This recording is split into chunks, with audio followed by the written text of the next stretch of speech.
আসসালামু আলাইকুম pro Brazil football fans.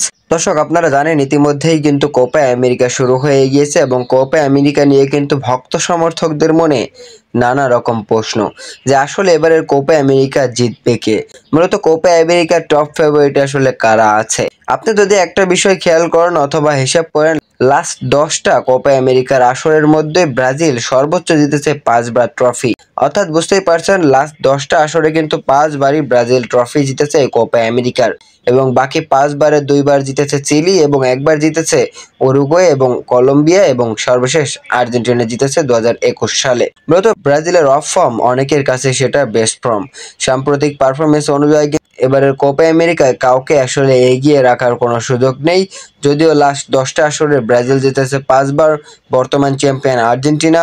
তো সব মিলিয়ে আসলে এবারে কিন্তু কোপা আমেরিকার লড়াইটা হবে মোট 4টি দলের। তার মধ্যে হলো ব্রাজিল, আর্জেন্টিনা, উরুগুয়ে এবং কলম্বিয়া। মূলত ব্রাজিলের জন্য সবচেয়ে বড় বাধা হতে পারে আর্জেন্টিনা এবং উরুগুয়ে, কেননা প্রথম রাউন্ড শেষ করলে কিন্তু তাদের বিপক্ষে মাঠে নামতে হবে সেলেসাওদের। তবে মনে রাখবেন, ব্রাজিলের এই দলটা নিয়ে কিন্তু ওয়েম্বলিতে ইংল্যান্ডকে এবং বার্নাবিউতে স্পেনকে রুখে দিয়েছিল ডরিবাল জুনিয়র। তা ডরিবাল জুনিয়রের ওপর আস্থা রাখুন, আশ্বাস রাখুন। কোনো ফেভারিটের তকমা নিয়ে আমরা টুর্নামেন্ট থেকে বিদায় নিতে চাই না। আমরা ফেভারিট হয়ে, টুর চ্যাম্পিয়ন হয়ে তারপরে আসলে টুর্নামেন্ট থেকে বিদায় নিতে চাই। তবে ডরিবাল জুনিয়রের ওপর আস্থা রাখা ছাড়া এখন আমাদের হাতে আর কোনো উপায় নেই। আমরা বিশ্বাস করি এই দলটা নিয়েই ব্রাজিল 2024 সালের কোপা আমেরিকা জয় করবে।